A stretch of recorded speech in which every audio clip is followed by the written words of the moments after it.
Okay, here we are. We are live again. Once again, we were live last night. We're live again tonight. And we're talking about Donald Trump and the epic move that he made with Vladimir Putin. I mean, oh my goodness gracious. This guy makes history left and right. You know, I'm reminded, by the way, of, and I'm going to remind you guys as well, Donald Trump was the same guy who walked into North Korea and you could hear those cameras. They were just sounding like machine guns going off. Donald Trump going into North Korea. Donald Trump doing a flyover of Vladimir Putin. Oh my goodness. Let's take a look at the video. You got to watch the video. It's a short one, but we're going to talk about this and I'm going to tell you what I believe, what I believe this means, what this means for, you know, or what it should mean to Vladimir Putin. Listen, watch this. Oh, American might, baby.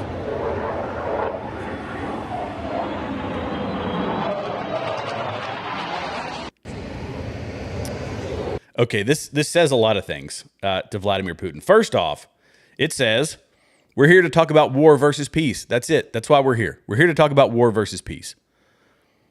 And it also says, you saw what I did in Iran, right? You know what I can do with these pieces of machinery that I've got flying through the air. You know that I can strike wherever I want, when I want, and I will go to any lengths necessary in order to take out the enemies of our country. Now, he's focused on peace, rightfully so. But I'm just saying, it's a flex. He's saying that our bombers are better than your Soviet trash, which is true, right? He's saying, you know, you got junk. Look at what I got. Now, you've heard me rant and rave about the military-industrial complex, about Boeing, and how our F-22s and our F-35s are barely mission capable. We've got like 20, I think we're at like 28%. That was something Matt Gaetz brought up to them back during some congressional testimony by the military-industrial complex. We paid them hundreds and hundreds of millions of dollars, billions of dollars for these aircraft, because I think they're like 120 million a pop, something like that, for the F-22s. And we've only got about 28 of them that are fully mission capable. Okay, fine.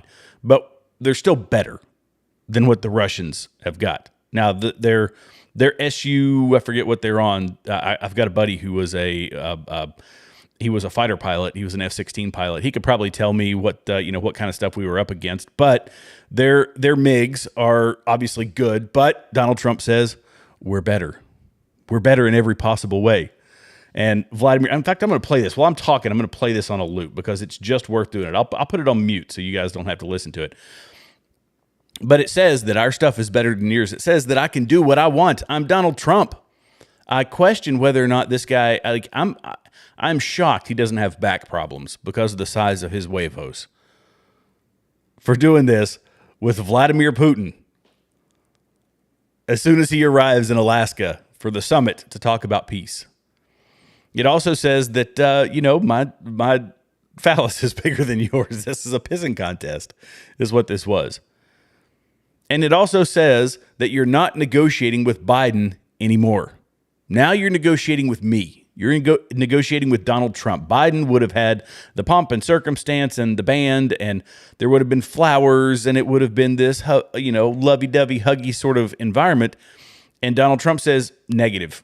Fly the same bomber. That might be one of the bombers that dropped a bomb on Iran that he said, that's the one I want. That's the one that I want you to fly over Vladimir Putin, because he needs to know that we mean business. And isn't this, I mean, anybody out there, you've got to agree, this is such a welcome change to have strong leadership. And like I said before, this is the same guy in his first term who walked into North Korea with Kim Jong-un. He said, what are you going to do to me? I'm POTUS, baby. I'm the POTUS. You ain't doing nothing to me. You don't have the guts to do anything to me. I'm better than you in every possible way. I set the stage. I set the terms, and we're going to come to an agreement. And I didn't actually get a video of it either, but there was the handshake, right? You know, Donald Trump is notorious for his handshake. Joe Rogan talked about it, said that, the first time around, he got me, that strong, firm handshake where he pulls the person into it. He's an alpha. He's not a beta. He's an alpha male. And it's so welcome to have that inside the White House, to have that as in a leader in the ultimate leadership position in our country. And I was going to go to the Alex Jones stuff after I talked about this. I'm really just highlighting the fact that, you know, but let me go ahead and get into this Mark Halperin thing. In fact, I'm going to do that first. Some people are saying that this is more than just a basic power play. Listen to what Mark Halperin said on his, I guess it's his show. I don't know. But this is a very weird take. You guys tell me what you think about it. I find it to be a very, very strange take. But look here. Let's play this one. Question. A serious question. What's the % chance that the United States arrests Putin today? That's what I'm looking for. Dan, what's the % chance they arrest him as a war criminal? Zero. Sean? 0. Okay. When it happens, we'll post this moment. And I'll just say before you take your question. Sean Spicer looks very confused. He's like, wait, what? We're going to bring the president of Russia and here to America and then arrest the guy? What? We two-way tonight is on the 2028. Wait, do you disagree? Yeah. Do you disagree? Oh no, I think they're going to arrest him. I think that's the whole thing is to trick him to come into the U.S. and going to arrest him. He's a war criminal. That he is, but yeah. So let's see. But my point is we may do a special report. Just we'll see this weekend. That's one thing to look for is if we decide to do a special report because they've arrested Putin. All right, let's. I'm sorry that and people were saying that Mark Halperin has been, his predictions have been very accurate. This is from Mike Singleton. He says, I think they're going to arrest him. Mark Halperin predicts Trump will have Putin arrested today in Alaska for being a war criminal. Note, Halperin's record of predicting in advance what's going to happen with the Trump administration has been remarkably accurate.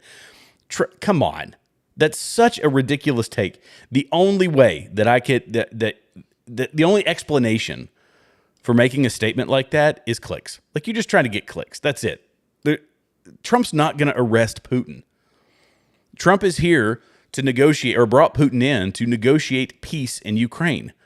I'm not happy with how much money Trump has spent. He said this with Pete Hegseth in the room, and Pete Hegseth made some, noticeable facial tics that, hey, we're going to give them what they need. We're going to give them the weapons. We're going to give them what they need.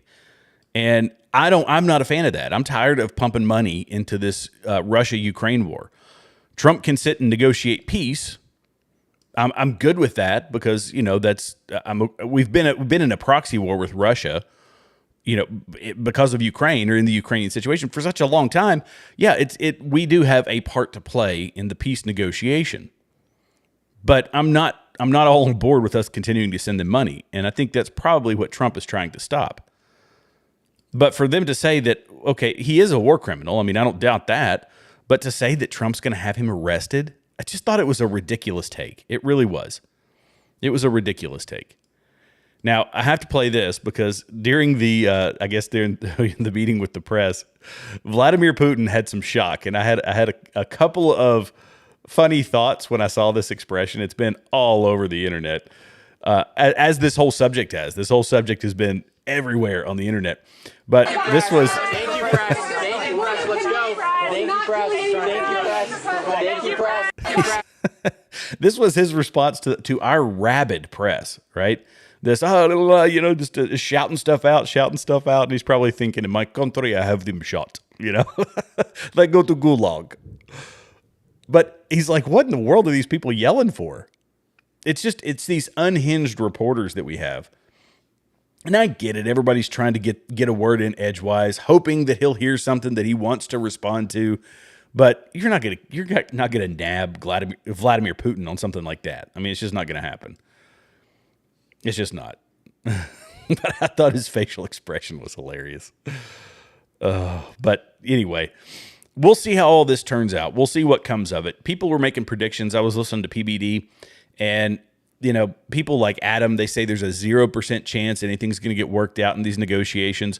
Trump believes he said in his own words, there's a 25% chance that Putin won't bite on anything that Trump offers, that they won't come to an agreement, but there's a 75% chance that they will. And he said he'll know within the first 2 minutes whether or not they're going to come to an agreement. In fact, let me see if I can find that video. I should have pulled it up. Trump says, let's Google it. Trump says 2 minutes in Putin discussion. Let's see if I can find it. Here it is. How will you know it? Here it is. Look at this. I'm getting good, guys. I'm getting good at this X thing. X is great. I'm not a... I wish that I could live stream on X. I can't get it to work for whatever reason, so my apologies. I used to get a ton of viewership on X, but here, listen to this. We're going to have a meeting with Vladimir Putin, and at the end of that meeting, probably in the first 2 minutes, I'll know exactly whether or not a deal can be made. How will you know that?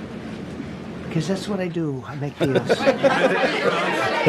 Pete X is like, yeah, that's right. That's my boss. That's my boss who can, has back problems because of the size of his huevos. Oh, it's great. So, yeah, he said this, just what I do. I'll be able to tell. And I'm sure, just like everybody else, Trump wants to end this. Trump has proven that he wants to be the president that gets us out of wars, not into wars. And so far, he's working on it. It hasn't been as quick as he had promised, but you got to give the guy some leeway. We're 7 months into this presidency. We're only 7 months in. And there's a lot of fights going on out here that, look, the media landscape is changing so much right now, and the attacks have not stopped, and they will not stop. So this is from the Post-Millennial. They have now opened it up again to try and take InfoWars from Alex Jones. Think what you want about Alex Jones, but the guy gets massive, massive reach. He has been fighting these legal battles for a long, long time. And he's going to be, it says, Alex Jones will be forced to use his assets with InfoWars in order to pay over $1 billion in debts to the families of the victims from Sandy Hook, a court has ruled.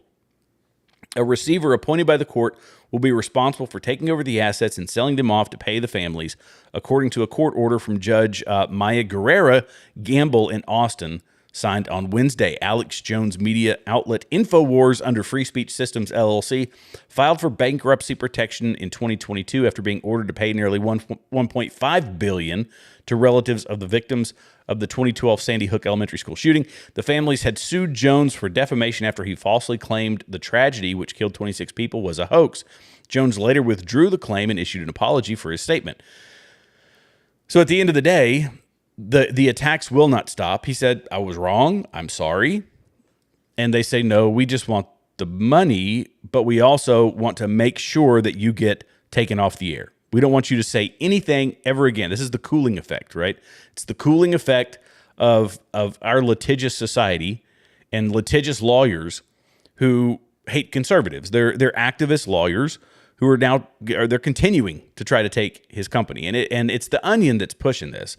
This is the speculation anyway. This is that the Onion behind the scenes is trying to say that, look, we want to turn this into a what do you call it? It's actually here in the article, a satire site. So they want to turn it into a satire site so they can make fun of Alex Jones in perpetuity forever and ever and ever. And I don't know where the Onion is getting the money to keep filing these lawsuits, because the Onion was failing for a long, long time. The Onion has been, it's trash. It's absolute trash. And the Babylon Bee, which is the new satire site, is killing it. It's always killing it. It's been doing a great job, and they continue to grow. They've got tons of money, but I don't know where the Onion's getting money. The only thing I can assume is there's some left-wing group behind them, helping them fight this fight and continuing to try to purchase InfoWars. But this is, again, this is the assault on free speech. They've done it with Nick Fuentes, and I've talked about Nick Fuentes a couple of times. I don't agree with a lot of the things that Nick Fuentes says, but they removed his ability to bank. They removed his ability to speak. He's on Rumble, but I think he's limited on every other platform on the internet right now. And they crushed the guy. He was also at January 6th.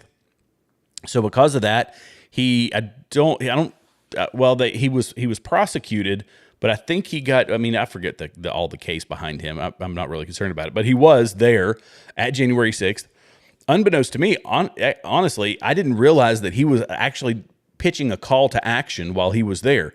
That I have a problem with, obviously, but he maintains the claim, I was 500 feet away from the Capitol. I wasn't in the restricted area. I was the only one, blah, blah, blah, blah, blah.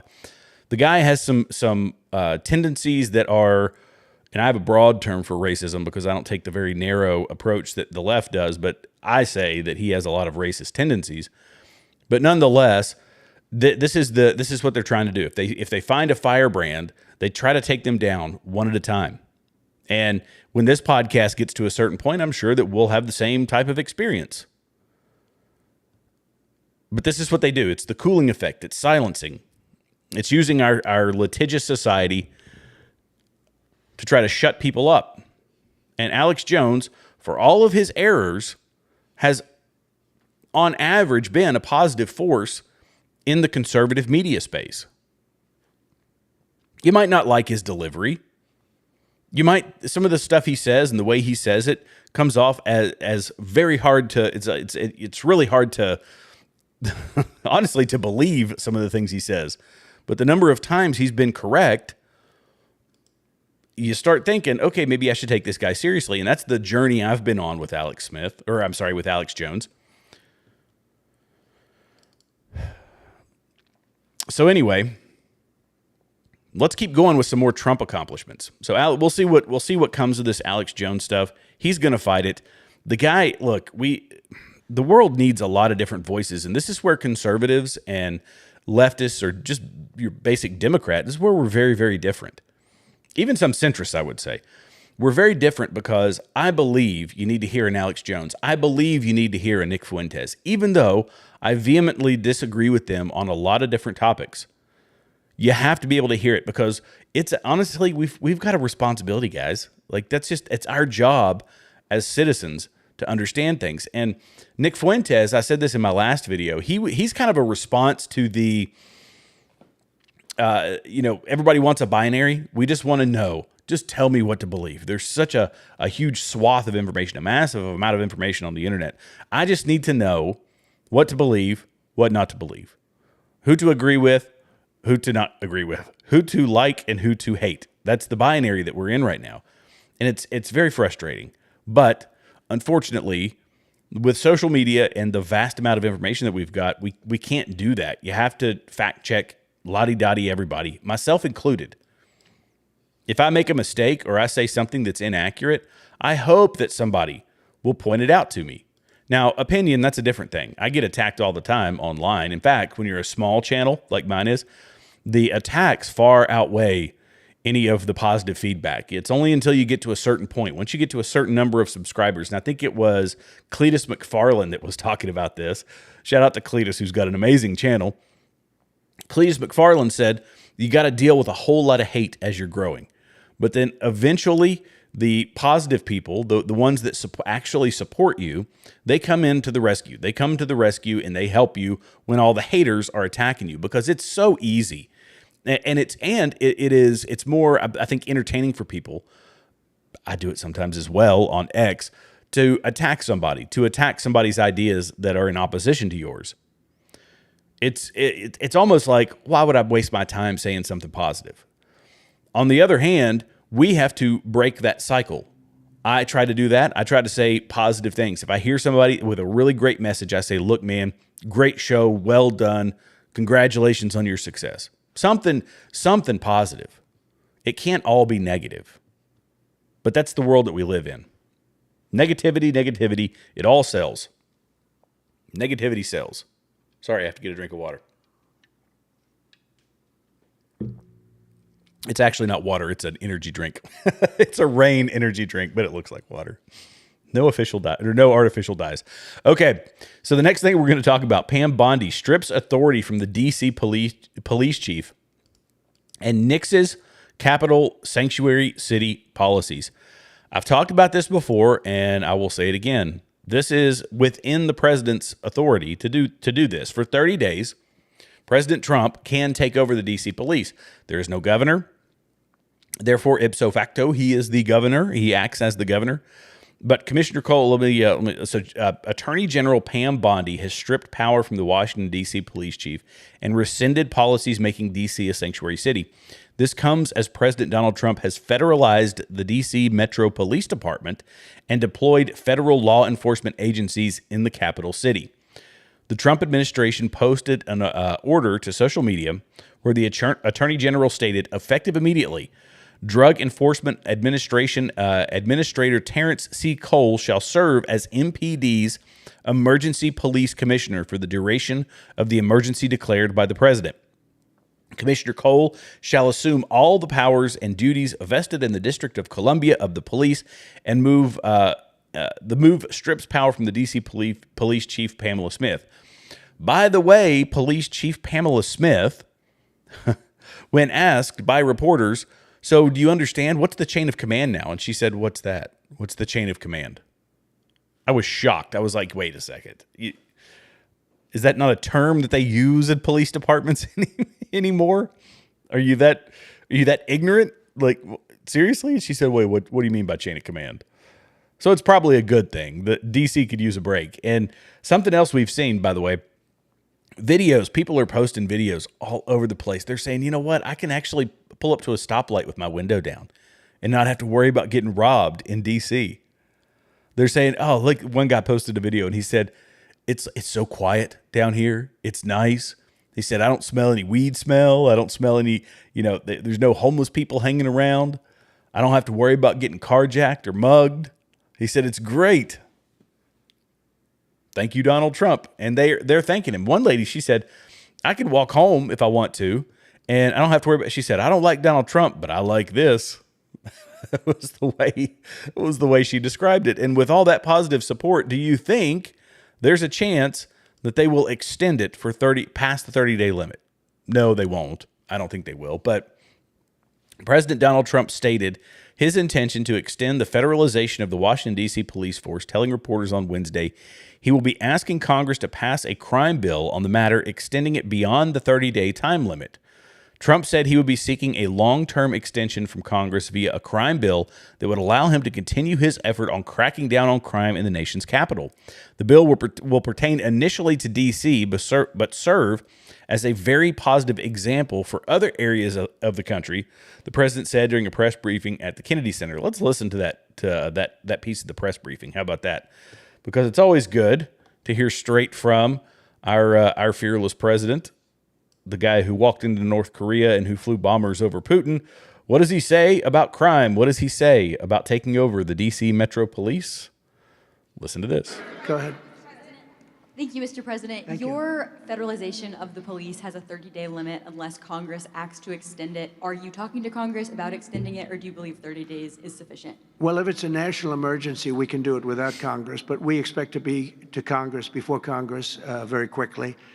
And again, we think the Democrats will not do anything to stop crime, but we think the Republicans will do it almost unanimously. So we're going to need a crime bill that we're going to be putting in. Go ahead. Okay. So he's going to try. He's going to give it the old college try and say, you know what, 30 days? I need longer. Give me more time. I don't know that I buy off on that. If it's an emergency situation, the argument, as I said in my last live stream, the one yesterday, is that, the 30 days, that's in an emergency situation, but they're making an argument that there is no emergency because crime is down. However, if you take an astronomical, it was the 5th most violent city in the country, I think was the stat. And if you take a horribly violent country and you shave 26% off of it and you're still in the top 10, it's pretty bad. And Trump he's also considering the fact that this is where dignitaries show up. Dignitaries come to Washington, D.C., and their staff and the people around them, they don't want them to have to, worry about getting their rental car carjacked or worry about getting stabbed or mugged or shot or whatever.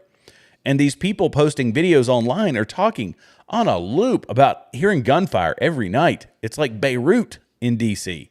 It's bad. It's not a good place to live. And when you have folks from all around the world, they coming to speak with the president, to, engage with congressmen and women, they shouldn't have to worry about their well-being. They should feel safe in the nation's capital of all places. But unfortunately, it's run by Democrats. And Democrats are the party of destruction. They're not just trying to dismantle or ruin the security of our country, but they're trying to ruin the families in our country. This is a Democrat Socialists of America panel calling for the dismantling of inherently repressive and racist nuclear families. This is what they consider the nuclear family to be, is horribly repressive. So the Democrat Socialists of America recently published a panel discussion from its annual socialism conference that featured open calls for the abolition of the nuclear family and traditional family structures in the U.S. Golly. We don't like law and order. We don't like the family. We've got more that they don't like, which I'm going to show you here in just a minute. In fact, let me see if I can find that video. We're live. You guys are okay with that, right? So this was... this is why you don't want Democrat socialists running anything. Democrat socialists panel. Let's see. Where was it? Hilarious. Where was it? Oh, I need to find it because you guys need to see this.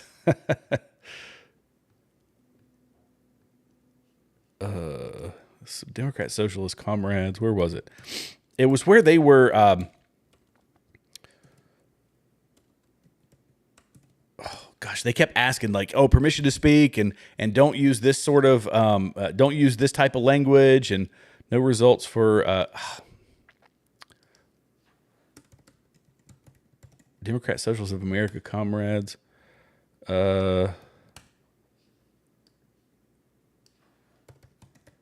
I really want to find it. Normally, I wouldn't have you sit and just wait on me while I'm trying to find something.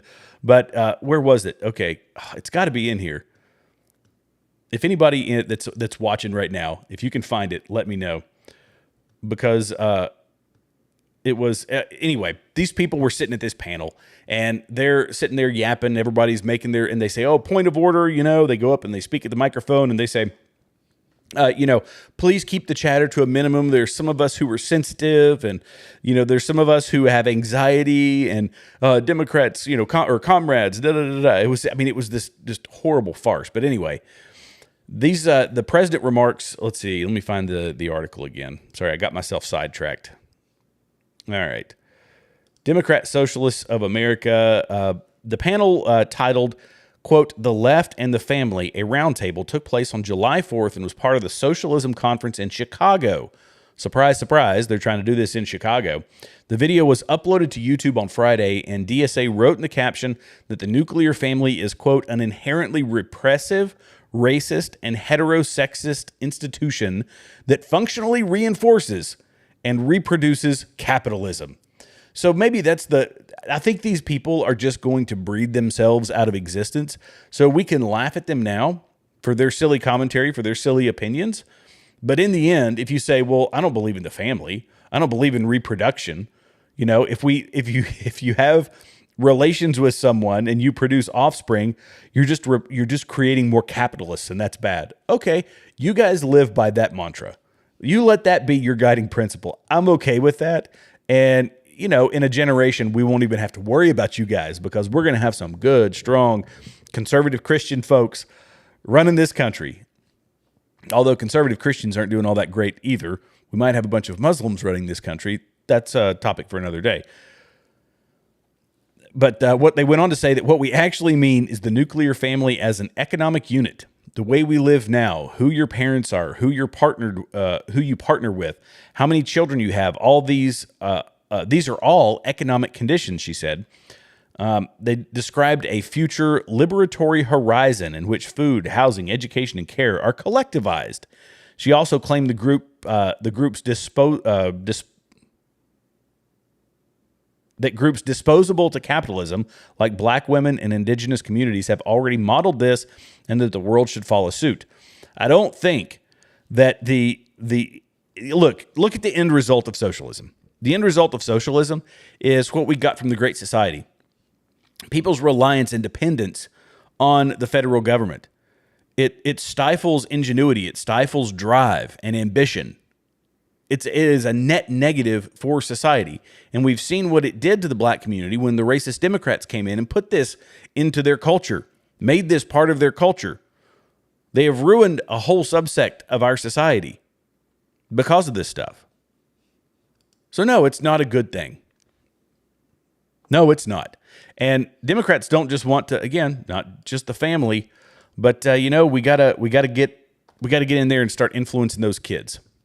Washington State is one of the worst for this, by the way. This is an elementary school. Oh my goodness. A Washington State elementary school brings in a drag performance to stage an R-rated Rocky Horror Picture Show for kids. Now, I've never seen Rocky Horror Picture Show, but I have heard of what it is. My understanding is that the Rocky Horror Picture Show is basically a tranny movie, and they bring these people in to reenact it in front of elementary school children. I ask you, is this the level of depravity that you want to live under? The Washington State Elementary School is facing community backlash after hosting a drag event for children that included drag performances featuring songs and characters from the Rocky Horror Picture Show, a cult classic film rated R for mature audiences. I don't care what the movie is rated. If you're bringing in a dude dressed like that, you could be doing that with Moana, and it's wrong. That's disgusting. Willy Wonka and the Chocolate Factory in drag is still... So I get it. Rocky Horror Picture Show is R-rated. But this is an epic level of depravity that none of us want. This is why we are winning. I believe we are winning the culture war. But this is the type of thing that we're fighting against in places like Washington. In fact, I talked to a guy today. He was coming here to the house to give us some quotes on some stuff, and he was from Washington State. The dude he regaled me with all of the just ridiculousness going on in Washington State. He talked about the crime and the shootings and MS-13 back in the early 2000s. It was already starting to have an impact in places like Seattle. And look, that's that. But I could show you the video. In fact, you know what? Let's do it, because it's not. We're adults here. I mean, I might have some younger folks on here, but you got to see it. This is what. Oh my good gracious! Look at this. Okay, here we go. If you got kids around, cover their eyes.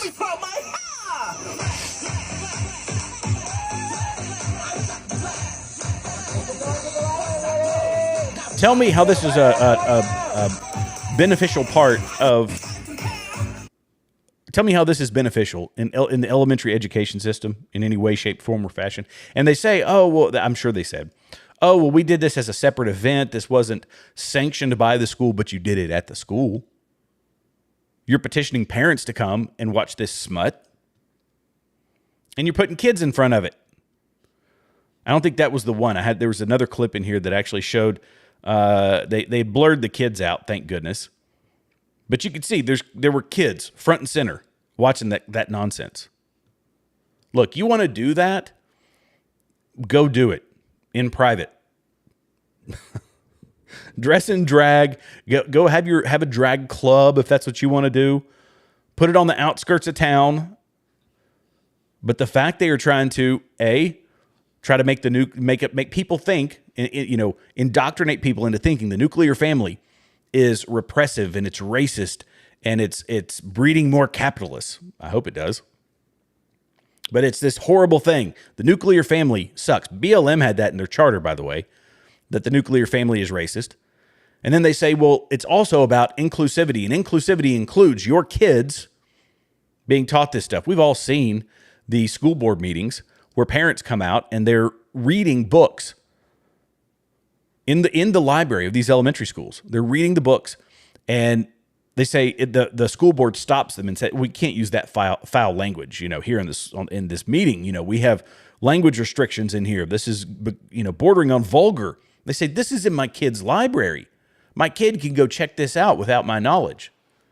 And it's not just that, but it says, we're going to force you. I had a comment on one of my YouTube shorts today. I haven't responded to it yet. I'm going to, but it was one that I had made a long time ago, and it came across his feed, and it was me talking about marriage and saying that I don't believe that, that the government should be inside of marriage. I believe that marriage is a religious institution, and the government tries to force itself into religious institutions to try to upend whatever, it's basically their way to keep their thumb on religious institutions, which in my opinion is a violation of the First Amendment. And I think most people would agree.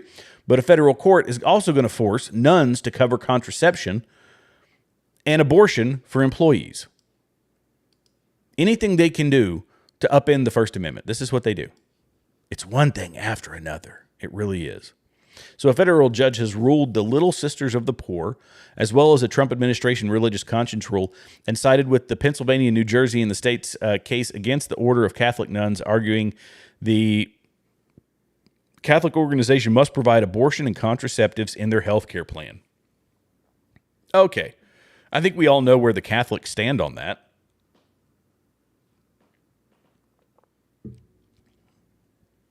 And this was won a while back. Like a while back, this was actually something that was won. And they don't care. They're like, keep going after it. Just like Alex Jones. It doesn't hold them back. They have infinite amounts of money from people like George Soros and others. These, now Alex Soros. Of course, Alex Soros is the one who's running the show now in place of his daddy. But this is the type of stuff that is it's going to get fought in the courts. Trump can't do it all. Obviously, I'm bringing this up because I want people to know, anybody who comes questioning leftism, that it's entirely an ideology of force. I mean, that's the only way to describe it. It's all about force. It's all about the government being your, it's not about you having the freedom to do what you want. It's about the government giving you your standard. And that's why folks like myself, conservative Christians, we have a higher authority. We have the authority of God. The left doesn't have that. I'm sorry. I cannot, in any stretch of my imagination, understand how somebody could say, well, I'm on the left, I vote Democrat, and yet I am still a Christian. Look, you justify that with Jesus however you want to, but I can't imagine a world where this sort of stuff is pushed. Where this sort of stuff is pushed on kids, and this is a core component of the left, and how you can say, well, yeah, I'm okay with this, and I'm a Christian.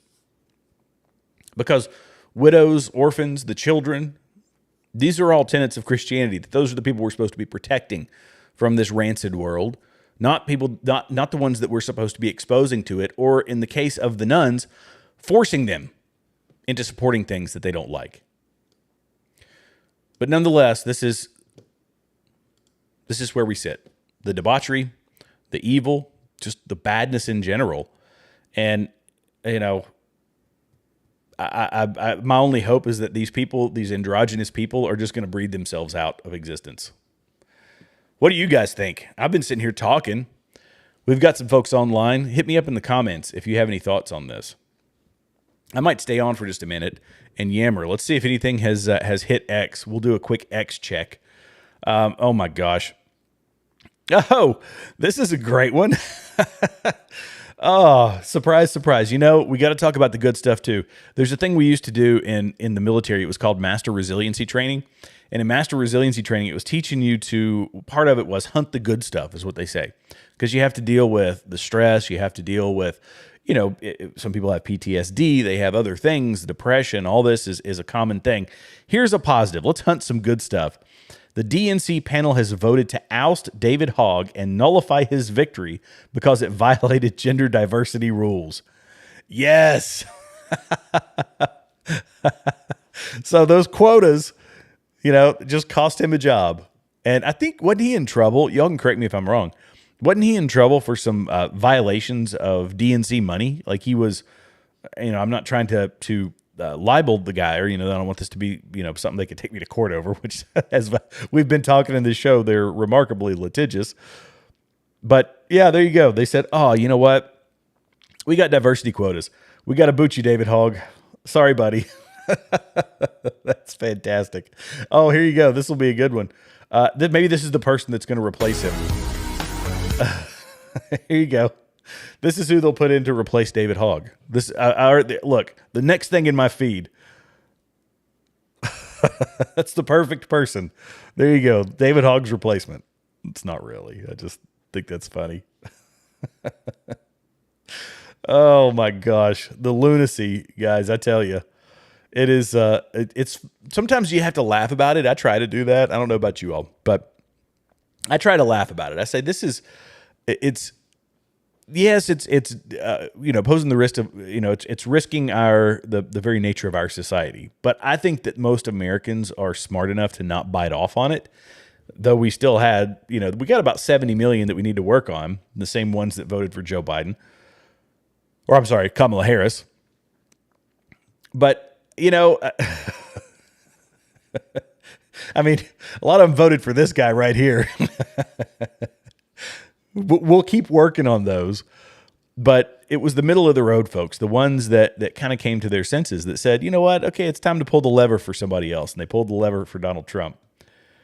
So as crazy as it is, we're winning the culture war. I firmly believe that. I really do. All right, guys, I think I'm going to call it quits. Thank you all so much for watching. I truly appreciate it. If you're with me now, still through this live stream, be sure to hit the subscribe button, the like button, and the notification bell.